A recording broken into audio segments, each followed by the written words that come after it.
Performing hair drug testing on your employees is actually very unique. It's designed to go back farther. For every 1 inch of hair, it goes back up to 30 days. So we average 90 days of testing, so about 3 inches of hair. You could do, if they have longer hair, you could go back 90 days, 90 days, and 90 days, but each one's performed as a separate test. It's very accurate.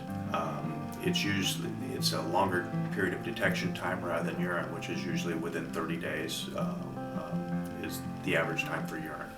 Most people that are actually doing the hair testing are people that have very high risk, usually money. Diamond companies, we seem to do them a lot. There are some where they're driving company cars or they're handling large amounts of cash. Those are usually people that seem to do the hair testing because of the longer period of detection time. And it is much harder to mask when you actually are cutting the hair rather than the urine. Hair drug test result, to receive the hair drug test results usually takes a little longer than urine. Urine is usually within 24 hours we get a negative result and up to 72 for a positive result with a urine test.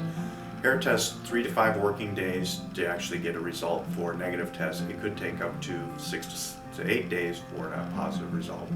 It's a longer process. It's more specific, and they actually have more hairs that they may have to use rather than just one urine sample. The detection of hair drug testing will go back as far as 90 days for every 3 inches of hair. You figure 1 inch of hair is approximately 30 days. So depending on how long the hair is, you could theoretically go back 90 days, 90 days, 90 days. So you could actually, if their hair was long enough, you could go back almost a year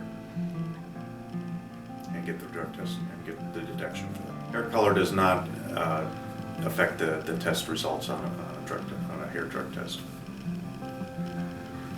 The normal drugs for hair detection test is marijuana, cocaine, PCP, which is phencyclidine, amphetamines, and opiates. There are now some new labs out there that can actually detect up to 14 drugs, although the cost is much higher than a normal testing for your normal 5 drugs that I just explained. When hair testing for drugs, the amount of hair is usually about the width of a pencil, the lead of a pencil. So it may be anywhere between 50 to 100 hairs. It seems like a lot, but normally when we do the hair testing, we're actually going to take it from several different places so there's not a bald spot. If you actually do not have enough hair at that point in time, we could actually take it from the underarm hair, we can take it from the chest hair, or we could actually take it from leg hair. Someone that actually is completely, has no hair whatsoever, in certain circumstances, we could actually take the fingernails, clippings, and send those in for the testing as well.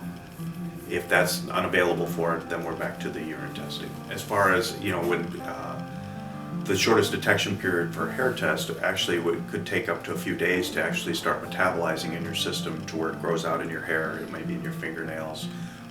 Where urine test is, it's usually expelled within the next time you go to the bathroom. It's actually already being processed through your system.